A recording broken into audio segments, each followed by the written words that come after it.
시공사 변경 뒤 레고랜드 문제가 계속 확대되고 있습니다. 강원도는 계약 주체들과 협상이 상당히 진척됐다고 밝혔지만 반대 측은 어떤 이면 계약이 있는 것인지 밝혀야 한다고 맞서고 있습니다. 도내 학교와 교육기관에서 일하는 교육공무직의 절반이 갑질과 괴롭힘을 경험해 본 것으로 설문조사 결과 나타났습니다. 지역에서도 반일 기류가 확산되고 있는 가운데 춘천시 의회가 일본 정부의 경제 보복을 규탄하는 성명을 발표했습니다. 소셜미디어 등 각종 매체가 범람하면서 지역방송은 전례 없는 큰 위기를 맞고 있는 가운데 그 해법을 모색하는 전문가 토론회가 열렸습니다. 시청자 여러분 안녕하십니까? 최근 횡성의 한 초등학교에서 영양교사가 조리사를 모욕하고 조리사의 병가 사용을 막는 등 갑질을 했다는 보도를 전해드렸는데요. 설문조사 결과 도내 학교와 교육기관에서 일하는 교육공무직의 절반이 갑질과 괴롭힘을 경험해 본 것으로 나타났습니다. 김상훈 기자가 취재했습니다. 전국교육공무직본부가 강원지부 조합원 600명을 대상으로 설문조사를 실시했습니다. 그 결과 2명 중 1명이 학교와 기관에서 갑질과 괴롭힘을 경험해 본 것으로 드러났습니다. 형태는 부당한 업무 지시가 가장 많았고 무시하는 차별적인 태도와 휴가 눈치 주기가 뒤를 이었습니다. 교육 공무직원들은 차별과 눈치 주기가 일상적으로 이뤄지는 것이 가장 큰 문제라고 입을 모읍니다. 연가를 쓴 상태가 있었는데 병가가 이제 써야 됐더니 왜 맞추질 못했니? 너네 둘이 맞춰야 되는 거 아니냐? 아니 연가랑 병가가 내가 생긴다고 생기는 게 아닌데. 교육 공무직은 정년이 보장되는 무기 계약직. 교육청은 이들이 정규 교직원과 동등한 업무 환경에서 일한다고 주장하지만 이들은 부서 내에서 의견조차 내기 어렵습니다. 절차에 대한 부당성이나 이런 것을 이야기를 하면 저희가 좀 그거에 대한 업무 지시에 따르지 않은 것으로 인해서 징계를 내리려고 하거나. 지난 16일부터 시행된 직장 내 괴롭힘 금지법에 따르면 피해자는 사용자에게 괴롭힘 발생 사실을 알려야 합니다. 하지만 정작 교육 공무직 괴롭힘 가해자는 주로 학교 내 사용자인 교장과 교감이 지목됐습니다. 이처럼 사용자가 가해자인 경우가 많다 보니 갑질과 괴롭힘을 당해도 10명 중 7명은 그냥 참고 넘어가는 것이 반복되고 있습니다. 교육공무직 노조는 시급한 처우 개선과 권리 강화를 통해 일상적인 차별부터 멈춰달라고 호소하고 있습니다. MBC 뉴스 김상훈입니다. 시공사 변경 뒤 레고랜드 문제가 계속 확대되고 있습니다. 강원도는 계약 주체들과 협상이 상당히 진척됐다고 밝혔지만 반대 측은 어떤 이면 계약이 있는 것인지 밝혀야 한다고 맞서고 있습니다. 이재규 기자가 취재했습니다. 레고랜드 시공사 협상에 어려움을 겪던 강원도는 지난 주말을 지나며 STX건설과 협상이 상당히 진척됐다고 밝혔습니다. 다음 달 1일과 2일 STX건설 이사회가 있는 만큼 이 자리에서 협약의 성사 여부가 결정될 것이라고 덧붙였습니다. 현대건설과 멀린사와도 협상을 동시에 진행 중인데 8월 초면 시공사 재선정으로 파생된 문제가 해결될지 여부가 드러날 것이라고 전망했습니다. 하지만 레고랜드 사업을 반대하는 측에서는 지난 8년간 반복된 사업 지연 행위가 또다시 진행되는 것이라며 이제는 콩으로 메주를 쓴데도 믿기 어렵다는 반응입니다. 사업의 실질 책임자였던 강원 중도개발공사 대표이사가 사의를 표명하고 장기 휴가에 들어간 것만 봐도 사업의 난항을 짐작할 수 있다는 겁니다. 시민사회 단체들은 사업 추진 중단과 투명한 현황 공개를 요구하며 단식을 시작했습니다. 강원도가 발표하는 내용들은 지금 진실이 하나도 없다. 그리고 강원도의회가 행정조사권 발동을 통해서 반드시 투명하게 밝혀야 된다, 사실을. 이것이 저희의 첫 번째고 이 계약은 파기하는 게 맞다. 이게 두 번째. 소송 불사 입장을 고수하던 STX건설이 태도를 바꾼 이유가 무엇이냐며 이면 계약이 있는 것 아니냐는 의혹도 당연히 따라 나왔습니다. 그런데 갑작스럽게 모든 걸 포기하고 수용하겠다. 이렇게 나온 데에는 또 다른 이면에 합의가 있지 않았나 이런 의구심을 가질 수밖에 없고요. 강원도는 멀린에 지급할 600억 원의 투자금도 명확한 사업 이행 계획서가 오지 않으면 지급할 의무가 없기 때문에 8월 초까지는 시간이 있다고 밝혔습니다. 강원도의회는 사업 윤곽이 8월 초면 드러날 것이라는 강원도의 약속이 또 거짓으로 판명되면 행정조사권이나 증인 신청 등 도의회 권한을 행사할 계획입니다. MBC 뉴스 이재규입니다. 한일 갈등이 날로 격화되고 있는데요. 지역에서도 반일 기류가 확산되고 있습니다. 각 지자체도 일본과의 교류 행사와 여행을 잇따라 중단하고 있고 한 달 앞으로 다가온 지역 축제에는 일본 팀을 부를까 말까 깊은 고민에 빠졌습니다. 보도에 조성식 기자입니다. 원주 시내 거리를 무대로 한 댄싱 카니발, 댄싱 팀들의 화려한 춤사위와 군인들의 절도 있는 군무, 거기에 해외 전통춤과 전문 공연까지 더해집니다. 지역 축제를 넘어 세계적 축제로 도약을 준비하는 상황. 하지만 최근 한일 관계가 악화되면서 원주 댄싱 카니발도 일본팀 참가를 두고 고민에 빠졌습니다.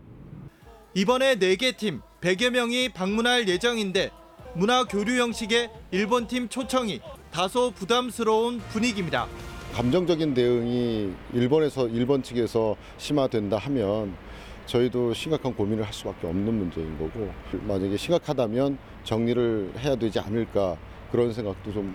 각 지자체도 일본과 관련된 행사를 잇따라 보이콧하고 있습니다. 횡성군은 일본의 자매 도시와의 어린이 교류를 잠정 중단했고, 평창군 의회도 축제 벤치마킹을 위한 일본 방문을 취소했습니다. 자국 내에서의 그런 반일 감정을 볼 때 아무리 좋은 연수라고 해도 가서는 안 되겠다. 국민의 한 사람으로서 같이 의회도 동참하는 게. 전국시장군수 구청장협의회가 일본 정부의 수출 규제를 규탄하는 성명을 발표한 데 이어 원주시도 조만간 일본 제품 불매 운동을 공식화할 예정이어서 소비자 위주였던 불매 운동이 새로운 국면으로 접어들고 있습니다. MBC 뉴스 조성식입니다. 요즘 열대야 때문에 밤잠 설치는 분들이 꽤 많으실 텐데요. 그런데 고원도시 태백은 요즘 아침 저녁으로 한기마저 느껴질 정도라고 하는데요. 홍한표 기자가 다녀왔습니다. 해발 1,100m 오투 리조트 스키하우스가 야외 영화관으로 변신했습니다. 관객들은 초대형 스크린에서 펼쳐지는 화면과 귀를 울리는 음향에 빠져듭니다. 한백산 자락에서 불어오는 시원한 바람에 체감 온도는 더 떨어집니다. 모기는 찾아볼 수 없고 한기를 막기 위해 담요나 외투를 걸친 관람객도 있습니다. 제가 이걸 덮고 있거든요. 너무 추워가지고 선풍기가 필요 없을 것 같아요. 여기 오니까. 밤이 되자 낙동강 발원지인 황제연못 주변은 서늘한 기운이 느껴지고 긴 소매 옷을 입은 사람들의 모습도 눈에 띕니다. 지금 시각이 오후 9시 10분이 조금 넘었는데요. 지금 이 시각에 이곳의 기온은 23도를 기록하고 있습니다. 평균 해발이 650m인 태백시는 한여름에도 최저 기온이 20도 이하인 날이 많아 전국에서 가장 시원한 여름밤을 보낼 수 있습니다. 태백은 저희 오래 살았는데요. 여름 되면 추워가지고 잘 때 애들 얇은 이불 덮어서 재워야 돼요. 안 그러면 감기 걸릴 것 같아가지고. 지난 1985년 기상 관측 이후 태백 지역에서 열대야 현상은 2013년 7, 8월에 단 사흘만 나타났습니다. MBC 뉴스 홍한표입니다. 강원 산불이나 경주 지진 보도에서 보듯 지역민의 목소리를 대변하는 지역방송의 중요성은 결코 간과할 수 없습니다. 하지만 소셜미디어 등 각종 매체가 범람하면서 지역방송은 전례 없는 큰 위기를 맞고 있는데요. 그 해법을 모색하는 토론회가 열렸습니다. 김하연 기자가 보도합니다. 수도권의 인구의 절반이 모여 사는 중앙집권적 사회. 지역 언론 역시 열악한 재정 등으로 그 기반이 위협받고 있습니다. 콘텐츠는 다양한 플랫폼을 타고 국경과 지역을 넘나드는데 지역민들의 뉴스 소비에는 여전히 중앙미디어의 영향이 절대적인 상황. 안팎으로 위기에 직면한 지역 언론의 미래 전략을 찾기 위한 토론회가 열렸습니다. 참석자들은 지역 언론의 생존과 발전을 보장하는 것이 지방 분권 시대의 중요한 과제라는데 인식을 같이 했습니다. 지역 언론이 어떤 생존하고 발전하기 위해서는 우리 시대적인 그 흐름인 자치분권과 함께 발을 맞춰야 된다고 생각을 합니다.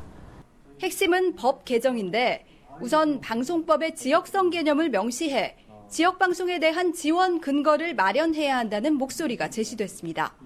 나아가 지역방송특별법에는 지역방송 발전기금 등 구체적인 지원책이 필요하다는 점도 제기됐습니다.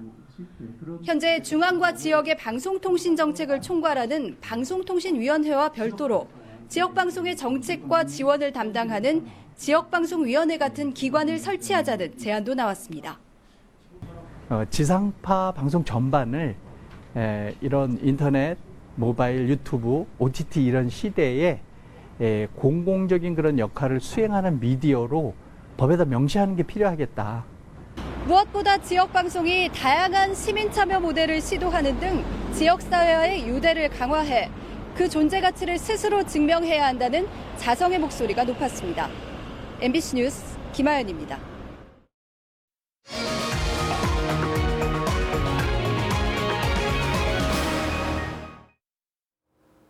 강원도가 지방세 고액 상습 체납자 28명에 대해 법무부에 출국금지를 요청했습니다. 출국금지 대상자는 기존 출국금지 대상자 21명과 이번에 신규 요청한 7명으로 이들의 체납액은 모두 30억 원이 넘습니다. 강원도는 정당한 사유 없이 3천만 원 이상 지방세를 체납한 납세자 중 회피 우려가 있고 인정되는 여권 소지자를 대상으로 출국금지를 요청했다고 밝혔습니다. 출국금지 요청을 받은 법무부 장관은 심사를 거쳐 6개월 안으로 출국금지를 명할 수 있고 체납액을 납부하지 않을 경우 지자체장은 기간의 연장을 다시 요청할 수 있습니다. 춘천시 의회가 일본 정부의 경제 보복을 규탄하는 성명을 발표했습니다. 춘천시 의회 의원들은 오늘 본회의장에 모여 강제징용이라는 범죄와 인권 침해 등으로 국제법을 위반한 일본이 공정한 무역과 WTO 협정 원칙도 정면으로 위반하고 있다고 밝혔습니다. 또 대북제재 불이행 등과 같은 거짓말과 가짜뉴스를 통해 우리 정부를 모독하고 있다고 규탄했습니다. 춘천시 의회는 경제보복 즉각 철회를 요구하고 요구가 받아들여질 때까지 일본 여행과 일본 제품 구매 자제를 다짐했습니다. 채용비리 혐의로 기소돼 재판을 받고 있는 최흥집 전 강원랜드 사장의 항소심 재판이 오는 11월로 미뤄졌습니다. 춘천지방법원은 채용비리와 관련 있는 다른 재판이 서울에서 진행 중이라며 관련 사건의 절차 진행을 우선하는 것이 바람직하다고 보고 최 전 사장 항소심 재판을 오는 11월로 미뤘습니다. 최흥집 전 사장은 최근 보석이 허용돼 불구속 상태에서 재판을 받고 있습니다. 스포츠 도박 등 사이버 도박 사이트 운영자와 불법 도박을 한 208명이 경찰에 검거됐습니다. 강원지방경찰청은 지난 6개월 동안 특별단속을 벌여 사이버 도박사범 208명을 검거하고 이 가운데 태국에서 150억 원대 불법 도박 사이트를 개설한 운영자 등 5명을 구속했습니다. 불법 도박을 즐긴 행위자 199명 가운데 70%가량은 20대와 30대인 것으로 나타났습니다. 발달장애인 부모연대 회원들이 오늘 춘천시청을 찾아 발달장애인을 위한 복합공간 설치 문제에 대해 항의했습니다. 부모연대 회원들은 춘천시가 발달장애인과 가족들을 위한 복합공간 설치를 약속했지만 최근에 돌연 설치가 어렵다고 입장을 바꿨다며 이는 장애인과 가족들을 농락하는 처사라고 비판했습니다. 회원들은 춘천시장 집무실 진입을 시도하다 막히자 1층 로비에서 1시간가량 항의했습니다. 이에 대해 춘천시는 설치 가능한 공간 찾기가 어렵다는 입장일 뿐 설치 무산은 아니라고 해명했습니다. 유기동물을 잡기 위한 마취총을 사주지 않는다는 이유로 군청에 찾아가 마취액이 없는 총을 수차례 쏜 50대가 경찰에 붙잡혔습니다. 홍천경찰서에 따르면 오늘 오전 9시 40분쯤 58살 A씨가 홍천군청 부구실에 찾아가 마취액이 없는 마취총을 창문을 향해 한 차례 발사했습니다. 마취총 발사 소리에 놀라 직원들이 달려오자 A씨는 직원과 다른 부서에 찾아가 모두 8차례 총을 쐈으나 다행히 다친 사람은 없었습니다.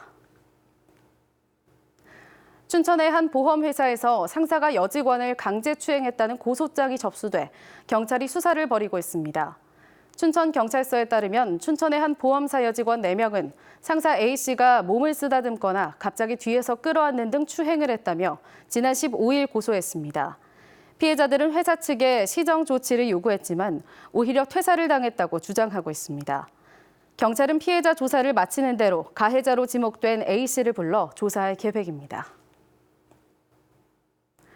오늘 오전 9시 반쯤 춘천시 서면 방동리의 한 주택에서 불이 나 집을 모두 태우고 1시간 만에 꺼졌습니다. 이 불로 집에 살고 있던 72살 성모 씨가 오른팔에 2도 화상을 입고 병원으로 옮겨졌고 주택 내부 100제곱미터가 모두 불에 탔습니다. 경찰과 소방당국은 정확한 화재 원인을 조사하고 있습니다. 여름철 폭염으로 인한 무허가 위험물 화재와 폭발 사고를 방지하기 위해 강원 소방이 위험 요인을 적발 즉시 봉인하는 등 세부 지침을 마련해 단속에 나섭니다.